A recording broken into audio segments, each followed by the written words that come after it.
Did Prince Harry slay the dragon, or was he indeed eaten by it? Yes, Harry, according to at least some in the press, quote unquote, won his phone hacking case. But that's not really the full picture here because, yes, he got an apology. Yes, he got a settlement, which he was always going to get. This is not revealing anything new. And Prince Harry is walking back something that he has been on a platform for years at this point, saying that he was going to get justice for himself and the victims. He even just said this last month. And yet he's capitulating, yet he's completely and utterly walking everything back, just taking the money and walking away. What does this all mean? Because this is infinitely more complicated than just raising the flag and going, yeah, he wanted an apology for himself and his mommy. There's more to it here. There's so much more because Harry went back on a huge promise he had said in public multiple times. He also actually was the one who went to the news group newspapers and asked for a settlement, which raises some really interesting questions because, again, the UK system works very differently. And Harry was on the hook for millions upon millions of dollars, regardless of if he went through with the case or not, because he had gone through all these legal hoops. So this is definitely worth discussing because I think what we have here, and we've seen this in the media growing, the distrust in the mainstream media.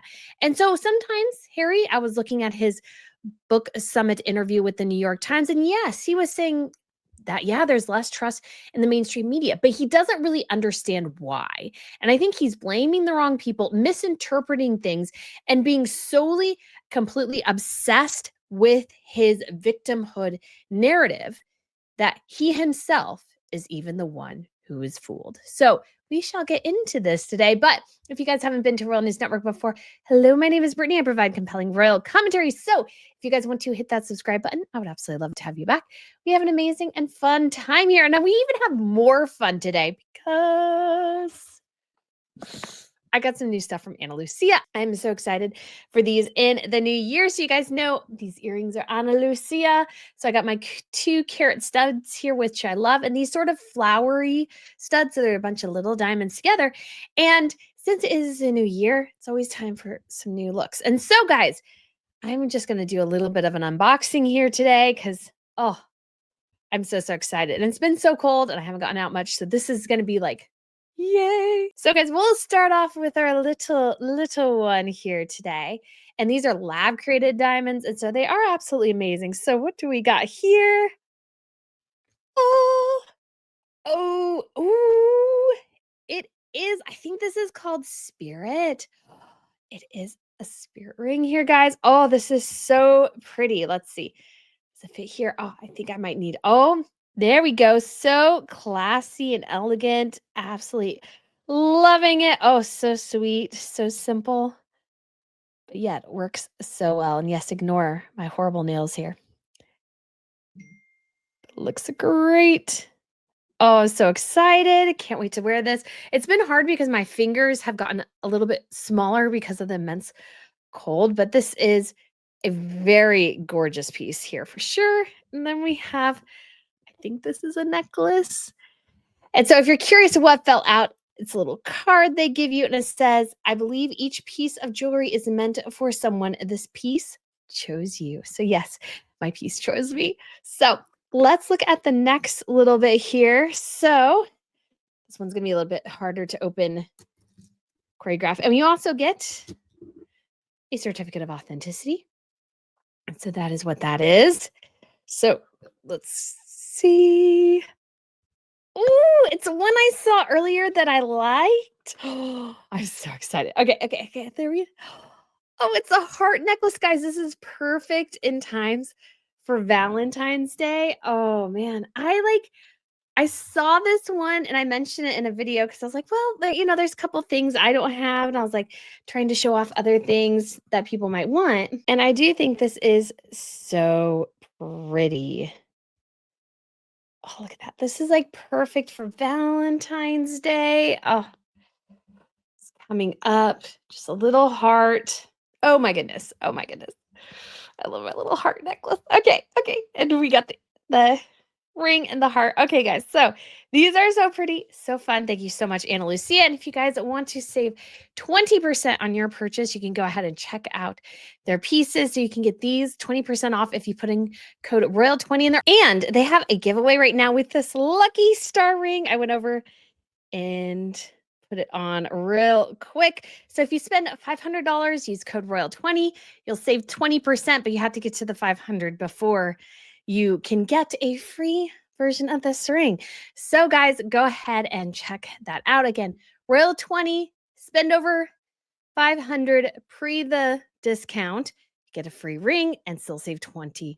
So if you guys want to have some more sparkle this new year, check out the link up above, guys. Thank you so much because it does really support the work we do on this channel because there is so much effort that goes into particular videos because they take time, they take energy, they take research, all these different things. And there's so much going on with this particular case because it's complicated. They're portraying it as something very simple when it's really, really not. This is not a simple case. This is not a simple one and done, everything's good type of case because the reality is nothing changed.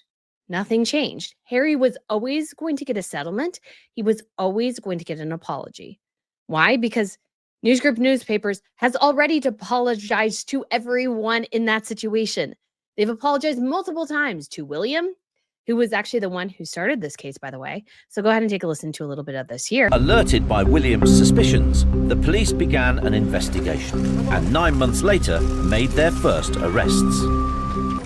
So when it became clear that they had been hacked, and they were being hacked quite routinely, yeah, what was the reaction? I mean, my primary memory of that conversation with William was that it was like a light went on in his eyes, like, oh yeah. And multiple other people as well.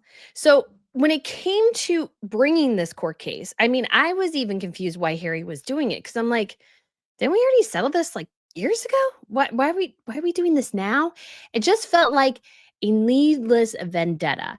And Harry reveals a bit of this in his interview with the New York Times because he's like, in the past 5 years, with Mexon and everything, because he had done that interview in December just last year. He talked about, the attacks against my wife and my family. And I'm like, those have nothing to do with phone hacking. Nothing to do. Now, they might be spurned on by Meghan Markle's suing of the Daily Mail, which is totally unrelated and different, but really had nothing to do with phone hacking. Harry is so caught in this needless victim mindset. He can't see the sun through the trees. He's totally caught in this malaise. And he was encouraged, I think, to pursue this by other people, I'm going to guess, but to no avail because nothing changed. Sure, he got an apology, which he was always going to get. Sure, he got a settlement, which he was offered multiple times. Nothing else changed. And the way him and his lawyers are trying to spin this, I'm like, do you guys think we're born yesterday? Like, nothing was accomplished here, really. And the level some people go to, like one of his co-defendants, well, the only co-defendant, because everybody with half a brain left this case after a while, because they're like, even if we win something, here's how things work in the UK. If you bring a civil case, if you win, and the win you got was less than the settlement you were initially offered before the case began, you would have to pay not only your legal bills, but the defendant's legal bills too. So you are going to be caught up in a massive case, depending on how much the lawyers cost. And my understanding is the News Group newspapers are very, very pricey. You're on the hook for millions upon millions of dollars. So it behooves you to just take the settlement. If you have an endless source of income, sure, pursue it into oblivion. But apparently Harry does not. So let's get into the apology because so many people I've seen on social media are going, well, Harry got an apology. He got even an apology for his mother. He's the only one who cares about his mother. Like, guys, number one, she's been gone a long time now. And I think the BBC and Martin Bashir, oh yeah, do they owe Diana an apology? Because they probably cost her life because he gave her information that made her paranoid about the palace's police protection, which means she denied it, which means she didn't have it in Paris. And she got in the car with a drunk driver because he wasn't vetted. She was also not wearing a seatbelt. Just wanting to point that out. That probably would have saved her life. But that's almost really neither here nor there. So let's look into it. This is from news.co.uk. It says NGN offers a full and unequivocal apology to the Duke of Sussex for some serious intrusions by the Sun between 1996 and 2011 into his private life, including incidents of unlawful activities carried out by private investigators working for the Sun. NGN also offers a full and unequivocal apology to Harry for phone hacking, surveillance, and misuse of private information by journalists and private investigators instructed by them at News of the World. So they offered an apology to him, his mom, and just to Lord Watson. And he was put under surveillance in 2009, according to this, and stuff like that. So it offers an apology. Okie dokie. For things that happened, I believe, let's look back here to 2011. 1996 to 2011. So this was a long time ago. It's a long time ago. 14 years now. Child is that age, has been born and gone through puberty. So did he really win that much here? Because Harry's issue, if you really think about what Harry says anymore, his true issue is how he's being treated now. But this happened years ago. So even if he sues, even if he won, even if he gets an apology, nothing's changed because this isn't happening anymore. This didn't happen when he was with Meghan Markle. This is not why there's negative stories out there about him and Meghan Markle.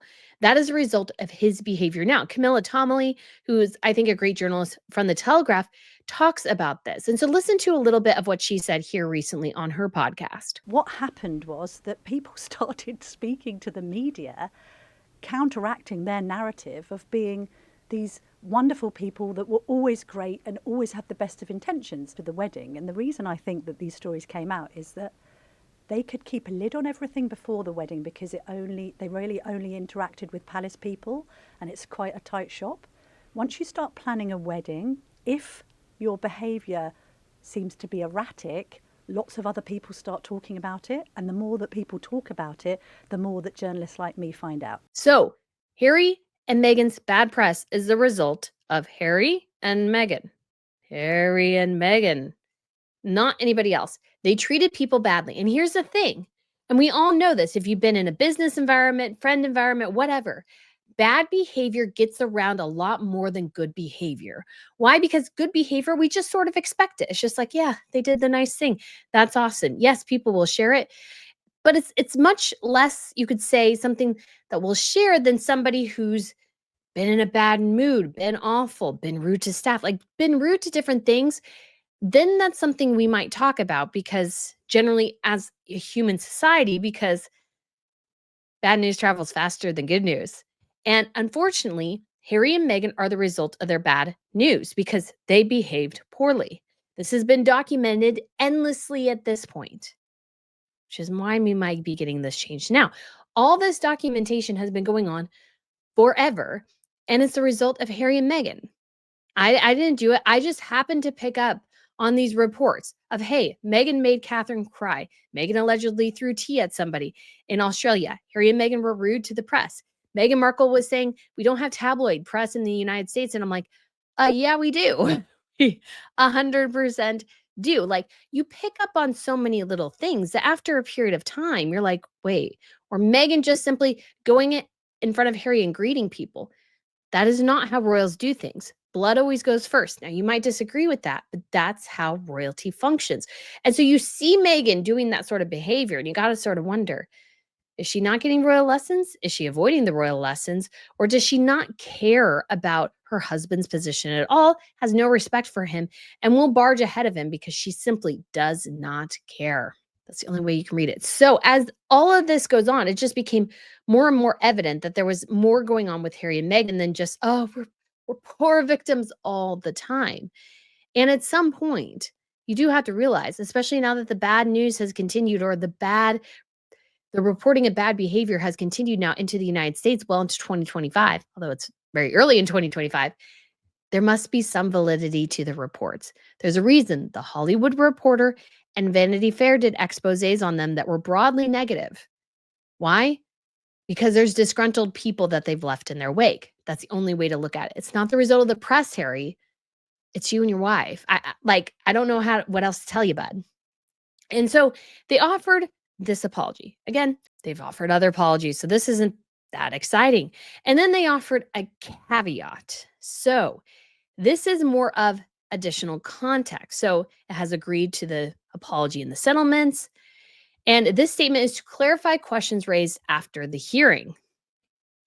So they say it has been a matter of record that Harry's phone was hacked by the News of the World. 2 people served criminal sentences for this in 2006, almost two decades ago now.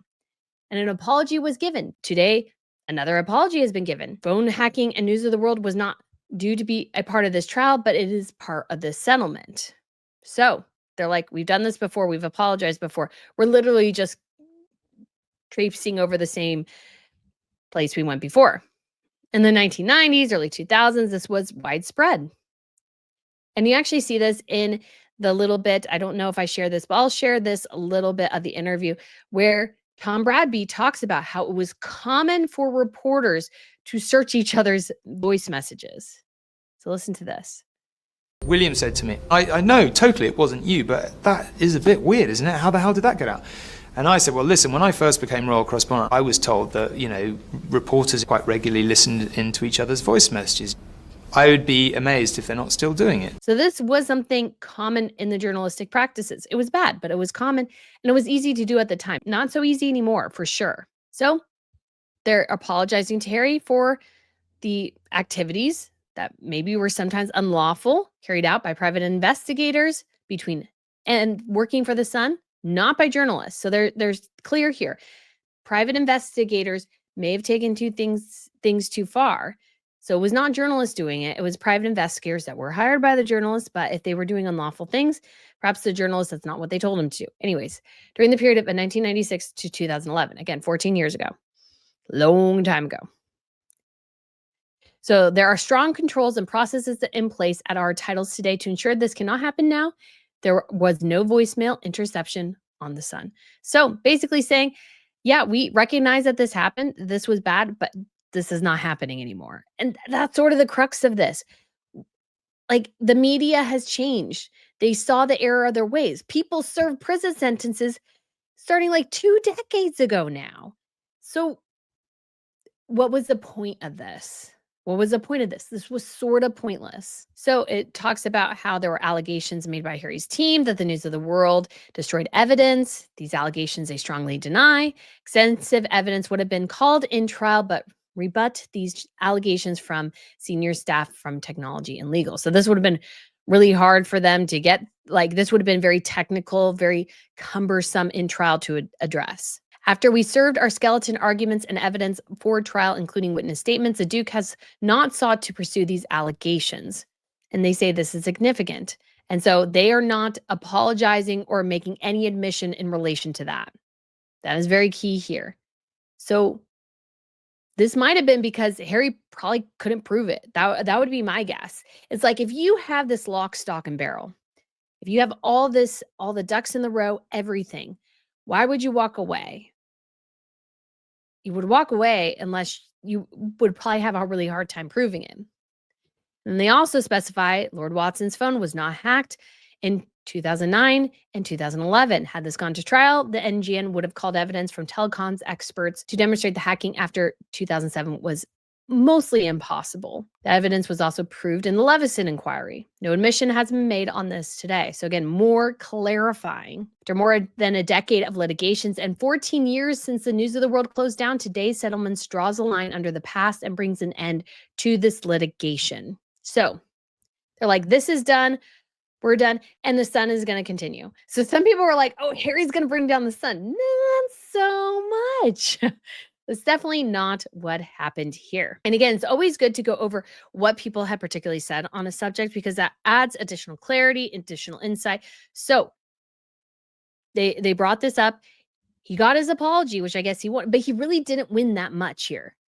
And yes, he might have gotten a settlement into the 10 to 20 million figure that has been suggested, but most people have said, and I'm not sure about this, but this feels right, given that Harry brought the case and that he finally settled after dragging everybody through this. Because again, he was offered settlement multiple times. So it seems to be, at least from what I can tell in the British system, that Harry would still be on the hook maybe for everybody's legal bills because he's the one who kept pursuing it, even when he could have settled. And then he finally did settle. And so he still may have to cover everyone's legal bills. He may just have to cover his own, but this might not be just cash to him. He'll have to split it with his co-claimant. And so this is not going to be just a big infusion of cash for him. This might be tied up in a lot of different things, and it might be less impressive when you think about it. So, but let's look at what his lawyer said, Prince Harry's lawyers, because that's always fun. So, News UK is finally held to account. I'm like, but they've already been held to account. I don't like this level of grandstanding. It was like when Harry said, I slayed the dragon. That's a stupid analogy.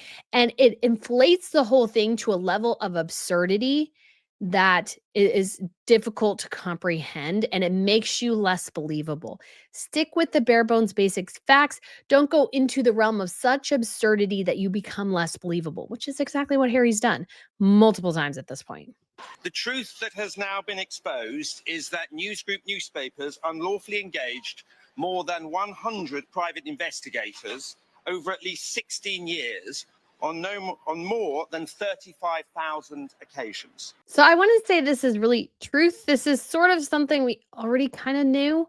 None of this is super duper surprising, and nobody's really interested in this.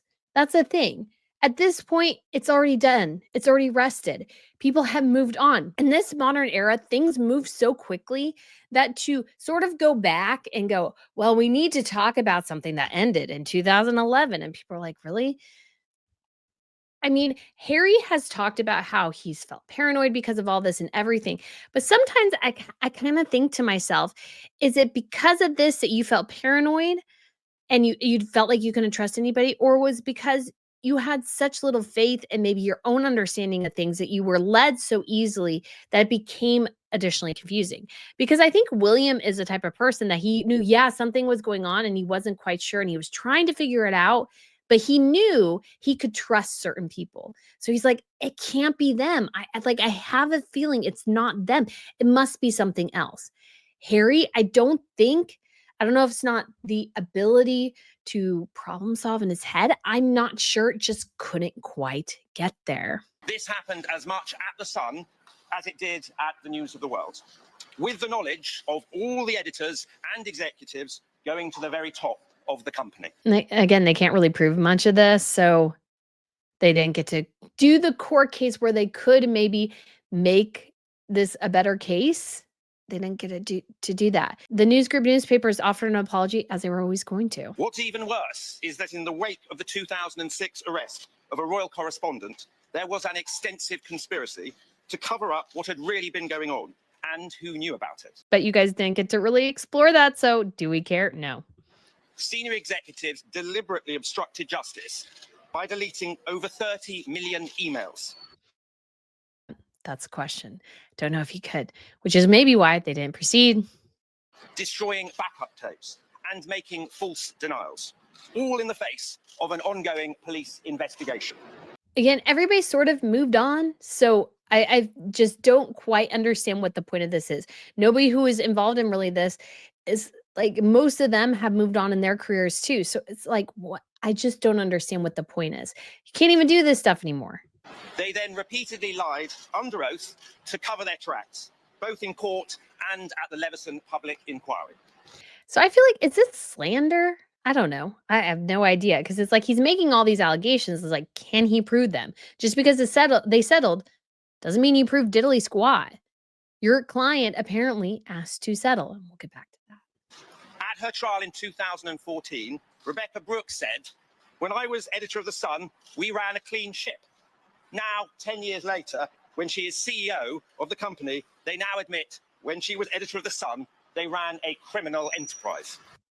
They didn't run a criminal enterprise. If you notice, in the clarification, because he's grandstanding here, they said we employed some private investigators. If they did something unlawful, that was not on us. That was on them. We were just journalists utilizing this extra resource to find information when maybe we couldn't.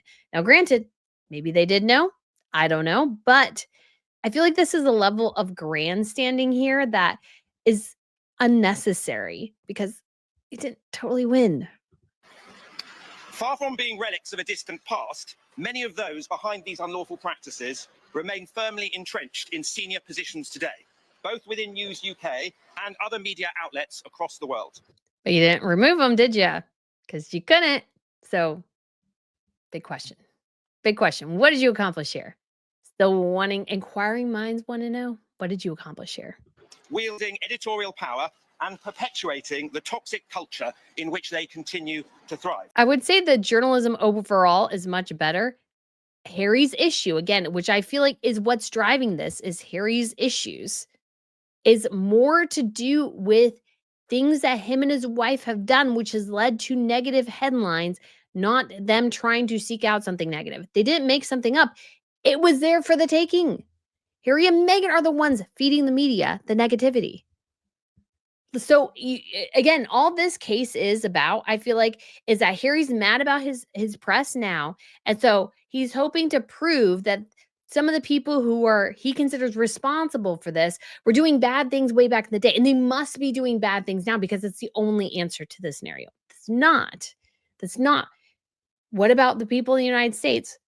Are they in on the conspiracy too? Harry has to create this conspiracy because it's too difficult to admit or look at the truth that maybe, just maybe, things are not quite what they seem when it comes to Harry at home with his wife, maybe, or what his wife has told him about their lives, maybe. It's perhaps no surprise that all of their senior executives and editors refused to turn up to court to give evidence. Maybe because they thought this case was nonsense and they didn't want to. That could be a possibility too. I hate grandstanding like this. I find it very obnoxious. The failure of each of these key individuals to come and answer questions under oath spoke volumes in itself. No, it didn't. They just found you annoying. They just found you annoying. They're like, this is in our past. We've moved on. We've learned our lessons. You could argue maybe they haven't, but maybe they have. And they're like, we don't want to do this just because a spoiled prince wants to have his day in court because he feels like his wife is getting negative press now and he can fix everything if he fixes this. No, it's not going to work. But their collective silence is deafening. It's really not. It's really not. Today's result has been achieved only through the sheer resilience of Prince Harry and Tom Watson. No, it's more like vendetta and the inability to let something go. I imagine, now this is just my thought, I don't know that much about the particulars of the case, but I think Blake Lively might find out at some point that maybe it was better just to let things go and not to bring a court case because it might wreck her reputation even more. Sometimes it's better just to let things go and move on. That's what William has done, and he's much healthier for it. Whose willingness to take Newsgroup newspapers to trial has led directly to this historic admission of unlawfulness at the Sun. No, it hasn't. Not unlawfulness at the Sun. Private investigators employed by the Sun. Again, this is like this is just ridiculous. It has only been by taking Newsgroup not just to the steps of court, but inside the courtroom itself, that these claimants have finally managed to extract this historic admission of guilt. No. Everybody just wanted you to go away. They found you annoying. That's what I think. As a direct result of him taking a stand, Prince Harry and his immediate family have also had to repeatedly withstand aggressive and vengeful coverage since starting his claim over 5 years ago. That's the truth. That's the truth. He believes erroneously, maybe that's why we've gotten this change in desire to settle, that the negative press is a result of this campaign. It's not. Your wife has behaved deplorably, allegedly, bullying multiple staff members on 2 stinking continents. That's why you're getting negative press, Harry. That's why you're called a disaster tourist, because you guys have set this up. The media is just recognizing the obvious. You know who talked about and called you disaster tourists? It's Justine Maitman. She's a director in Hollywood. She's not a member of this cadre of press. She called you a disaster tourist because that's what she saw and observed, is 2 people going inexplicably, and as she even said recently, perhaps walking over the remains of somebody else to tour a home just because? Like, why? It doesn't make any sense. That's why you get negative headlines. Nothing to do with this. Nothing to do with this case at all. Nothing to do with what happened in the past. It's your behavior now. Until you change it, it's not going to change. You might win this case. It's still going to be negative. It's negative in the States. It's negative in the UK. Why? Because of you. You're the problem. This has created serious concerns for the security of him and his family. The rule of law must now run its full course. It's not going to, because the police have much bigger fish to fry. I'm sorry, if they feel unsafe, it might be because of their own actions. And it might be a level of paranoia. They're getting negative headlines, negative social media backlash because of them. Even the newsroom of TMZ were utterly sort of repulsed by their behavior at the homes that had been burned down. Because they were like, well, the neighbors can't go, but they can go and get a tour. Why? Again, actions have consequences. Prince Harry and Tom Watson join others in calling for the police and Parliament to investigate not only the unlawful activity now finally admitted, but the perjury and cover-ups along the way. They're not going to. Why? Because nobody cares. This is decades old now. It's not happening anymore. And to be quite honest, nobody wants to waste the time or resources on this. This is a fool's errand. And it always was. That's what everybody with half a brain knew. This was a fool's errand. It is clear now that this has occurred throughout this process, including through sworn evidence in inquiries and court hearings, in testimony to Parliament, and until today's final collapse of Newsgroup's defence. No, he's really got to stop. It's not doing himself any favors. He really has to stop. Today, the lies are laid bare. Today, the cover-ups are exposed, and today proves that no one stands above the law. Actually, it didn't prove any of that. It didn't prove any of that. I learned nothing from this case. Learned nothing. Do I care that they employed private investigators that may have done something unlawful? No, honestly, I really don't. Why? Because it doesn't affect me now. It might have affected Harry at the time. It might have cost him relationships, but maybe his own behavior played into that too. So do I care about any of this? No, I do not. And I don't think most other people do either. This is a personal vendetta by Harry. And yes, other people were impacted too. And I'm sure they want more accountability, but the world's moved on. And that's sometimes part of it. Is this happening now?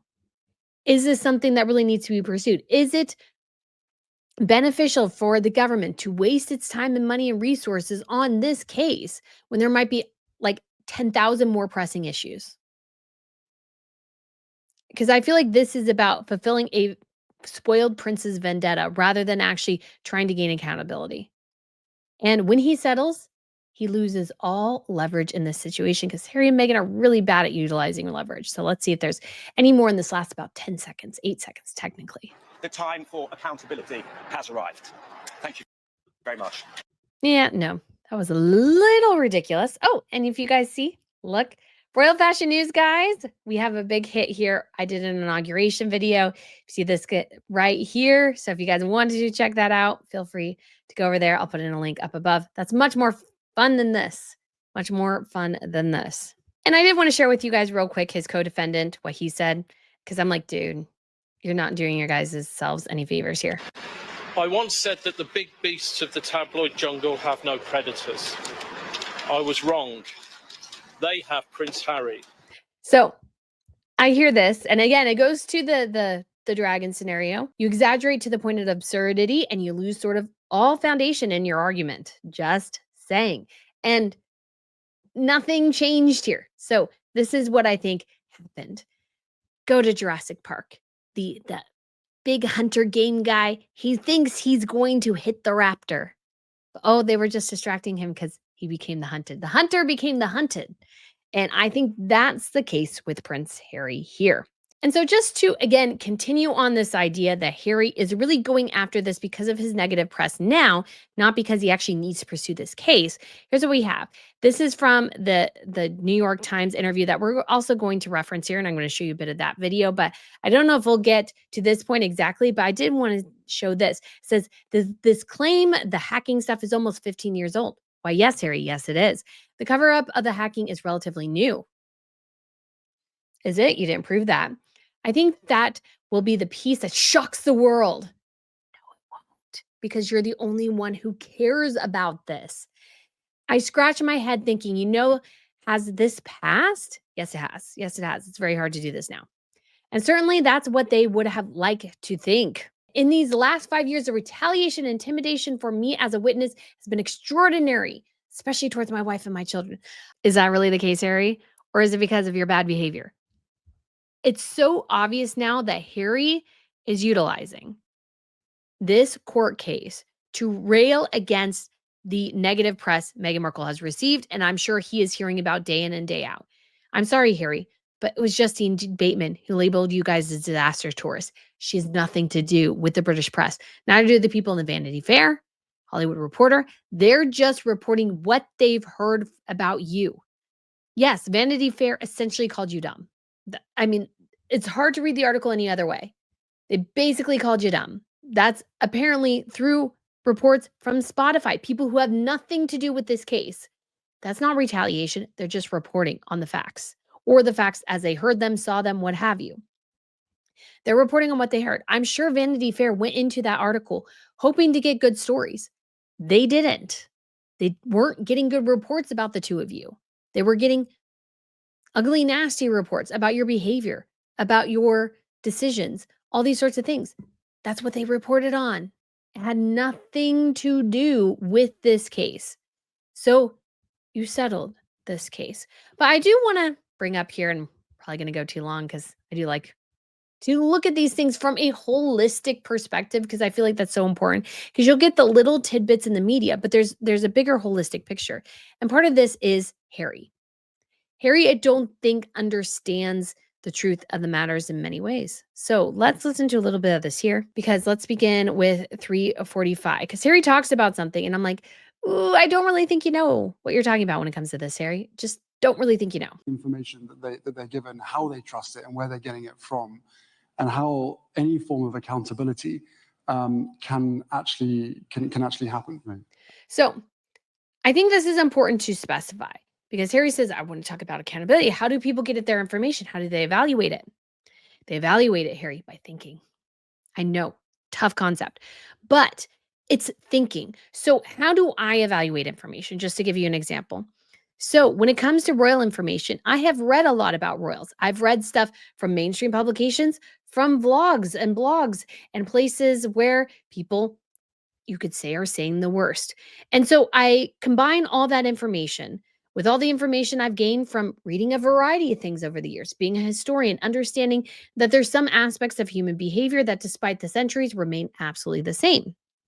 So when I look at this situation and story, I evaluate it by human behavior, what I've read before, what makes sense, because usually logic dictates in most situations how, and that's not logic in terms of just my logic, but how people in particular situations have done things before. So the logic of Kim Jong-un is different than Vladimir Putin, although they share some similarities, they are also different. You could take that for any world leader, any person. The logic of their decisions is dictated by previous behavior. So you factor in that, you factor in just sort of what makes sense. I go with more of a common sense approach, and granted, and generally hasn't really steered me wrong so far, to be quite honest. So that is how people evaluate things. We don't need a fact checker. You have to be your own fact checker. You can't give it up to the fact checker gods, which Harry and Meghan want to do. You need to do it yourself. Because what they want to do when they say fact checking is that they want to make sure you're not getting the information they don't want you to get. Because Harry and Meghan are one of those type of people that they'll doom the rest of the humanity in order to save themselves. Because they're so intent on, let's say, getting the exact right narrative they believe needs to be out there. Because the reality is that, yes, you have a PR team, but the public itself also has its perception of your behavior. So you can't control that. Harry and Meghan want to. So they'll risk the rest of the world knowing certain information in order to conceal information about themselves. So those are the type of people Harry and Meghan are. Now, that is a cautious line. Obviously, sometimes the government conceals stuff from us because we don't need to know that there was almost, and this is actually true, that there was a glitch somewhere in a Russian's weapon system, and they thought a whole cadre of missiles were fired from the United States towards them. And this guy had a choice. Do I believe that this missile attack happened, or do I believe it was a malfunction? He went with a malfunction, and he probably saved thousands, if not millions, of lives for doing so. Sometimes you have to use your logic brain. You have to evaluate things. He probably said that because this doesn't make much sense for the US to do this. I don't think they're that stupid, so they probably didn't do it. It's the burden should be on us. The burden should not be on somebody else. The burden should be on you. The burden is on you to evaluate the information. It's not some overlord. It is you. So we'll go over here, and he talks about the Royal Rota, which he hates. You've described the British press as lawbreakers, not just liars. And I'm curious if this is how you think about all of the press, if this is just the UK press, if this is the tabloid press. So this is a great question because it's holding Harry to account here because he thinks all press is bad. Now he goes and he clarifies a little bit. But the thing is, the Royal Rota is not bad. They're not lawbreakers. Some people way back during the early 2000s, yes, may have been, but not now. And again, he's believing the lie that I think him and his wife tell themselves, that the negative press is just the result of this vindictive campaign against them by the media. When it's not, the media is just like, well, you guys have behaved badly. People have noticed and they're talking. So we're just going to report on it. And Harry can't get that. So he is in this here. And also, I just noticed the ratio of this interview. They also turned off the comments, which is probably a good thing because this is not all that helpful, except for understanding Harry's mentality here. So he is totally portraying the press wrong, but he justifies it because, oh, they've been mean to me. Sort of how you think about this sort of construct, because here we are at the New York Times, journalistic operation. We like to think that we're trying to get at the truth. So people have issue with the New York Times and mainstream media overall. Why? Because they have their bias. They do have their bias. And you could argue that the British press may have its bias against Harry and Meghan, but I believe it's a result of increasing reports. And most of it was done, I think, from a place of, we're hearing this and this sounds awful, so we got to report on it. So people don't trust the New York Times, bud, because you guys have done some crappy reporting too. Let's be honest. The Blake Lively case comes to mind. You're being sued right now for an article that you did that was basically a Blake Lively. According to all that I can see, Blake Lively gave you a smear campaign against the guy and you guys just went with it and maybe destroyed a guy's career and he's suing you for it now. And maybe you should have done a little bit more digging rather than just taking her side because she's famous in Hollywood. Maybe, just maybe.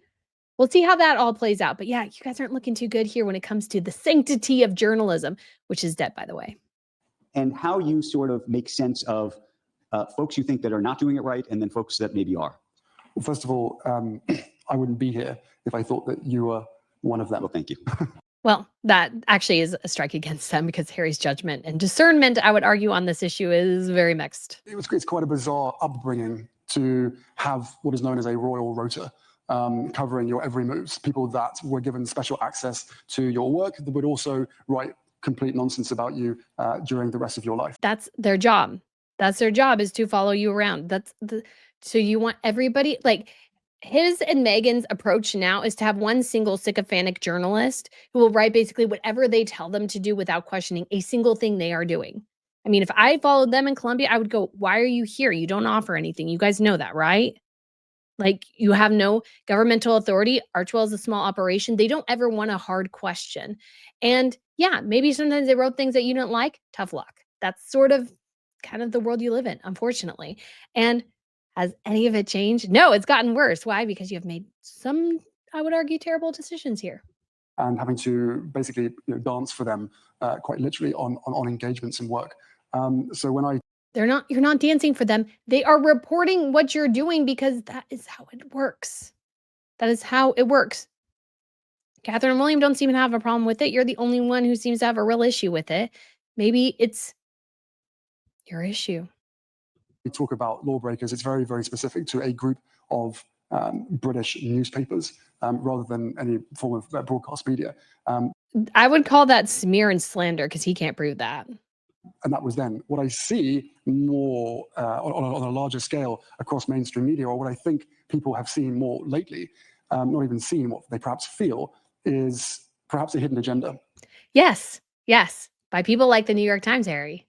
by people like the New York Times and a lot of mainstream media. Do you know why mainstream media is dying? Do you know why CNN had to lay off 200 people? Because they claim to be objective and they are not. But he's not talking about that. He's talking about the British papers who wrote negative stories on his wife that he believes, because I think he believes pretty much everything that comes out of Meghan Markle's mouth, that he believes aren't true, but might actually very well be true. Totally different situation.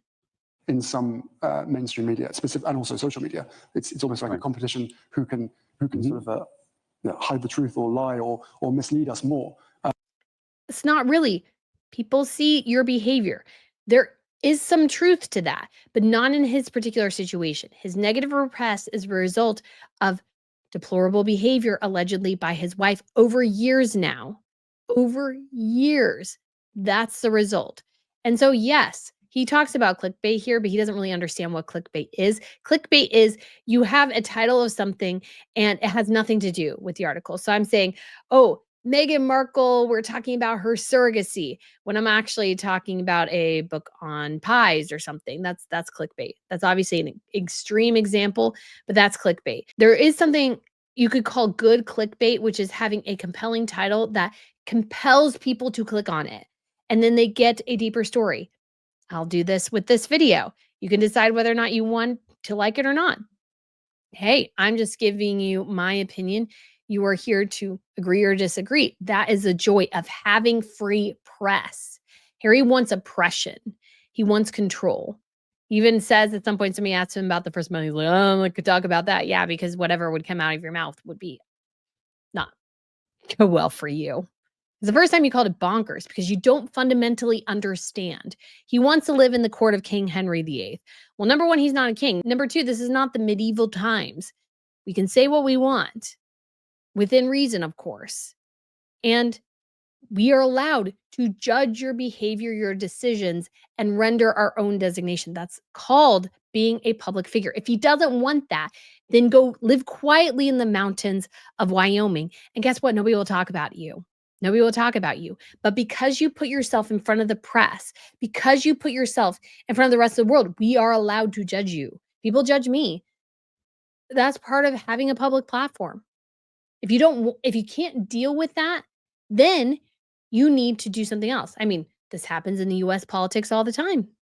But I think that, one of the reasons why I brought the claim, and I can't talk much about it because, as you say, it starts in less than a month, is specifically for truth and accountability. Which he didn't achieve. So he's looking for truth and accountability. I'll try to find the quote on justice here, and he did not achieve that. So let's look here for the other quote. Harry is asked, why doesn't he just settle? And he answers it here. But he's reversed course. Why? We'll go into it. How different it is to hear, but there is a system which is set up where if you are offered more money as a settlement than you would ever get in court, then you're forced to have to settle. So there's no justice. So Harry just admitted here, if he settles, he doesn't get to have his day in court. So he didn't want to settle. Why the change? Let's listen to again his fuller explanation. So even if he went through with the case and still won, he would still owe a bunch. So why the change? Justice for any of these claimants, of which now stands about 1,300 claimants. That's what I was going to ask you. So he wants justice for these claimants, which is why he's continuing this case. Why did he settle? Let's listen to a little bit more here. I was going to say 1,300 people, from what I've read, have settled with because the Murdoch folks. And of the 40 claims that originally joined with you in this action, it's down to now 2. I want to specify here as well. I know people don't like Rupert Murdoch. I really don't know all the factors around this, but some of it, I know at least on the United States side, comes from supporting Fox News, simply an outlet that leans right. And there should be, because the vast majority of mainstream outlets lean left, should there not be a counterpoint? That's why other news sources, that's why Twitter, that's why YouTube have all exploded, is because there was such an obvious bent in the media that you had to have alternatives. That's not good, but that's sort of the reality that's come into play now, is because there is no such thing as objective journalism anymore. I think it used to sort of kind of exist, but it has officially died now, years ago, unfortunately. It's an unfortunate reality, but it is true. There are some reports that suggest that even if you win in court, the amount that would be awarded to you would be less than what you could have gotten by settling? Oh, I mean, 100 times over. So what the heck happened? Because he'll claim here he wants justice, and then he didn't. 100 times over. Even if or when we win, I'm still liable for the legal costs of both sides. And so you think that everybody's just settled because it just doesn't make any economic sense to continue? No, So it doesn't. It doesn't. That's why everybody settled. But here he's trying to pull it some other way. I know why people have settled. They've settled because they've had to settle. So therefore, one of the main reasons for seeing this through is accountability, because I'm the last person that can actually achieve that, and also closure for these 1,300 people and families. So did he get closure? Did he get justice? I would argue no. So why? Because this is an interesting thing. This is from the BBC here, because things have apparently changed for Harry just in this last month, because that was December 4th, by the way, guys, that interview. So it says here, he repeatedly said he wanted the case to go to trial so he could get accountability for the other alleged victims of unlawful news gathering. So News Group Newspapers was surprised by the serious approach by Prince Harry for a settlement in recent days. A source close to the Duke of Sussex responded that the apology provides all the insight you need. Actually, it doesn't. So what do I think is the truth here? What do I think is the truth? Because obviously, he settled when he said he wouldn't settle, that he was going to keep going because he wanted accountability. He claims he got accountability by them giving him an apology, saying that, yes, private investigators might have done some unlawful things, but it wasn't their journalists. The Sun's going to just continue printing stuff as it did before. And nobody really else got accountability. So what the heck is all this meaning? I'm wondering if the Vanity Fair piece, all the negative press in the United States, maybe, just maybe, a light bulb has come on in his head and realized that, hey, the negative media is not the result of this British media dragon that I imagined. Maybe we're sort of somewhat responsible for it. And so what are we going to gain at this point? I mean, I hope that's the reality that hits him, that maybe, just maybe, this was sort of a fool's errand, as it always was. They were always going to settle with him. They were always going to apologize. Yes, they admitted a little bit, maybe when it came to the Sun's activities, but they're like, we didn't delete emails like they claimed. Our journalists were not doing anything unlawful.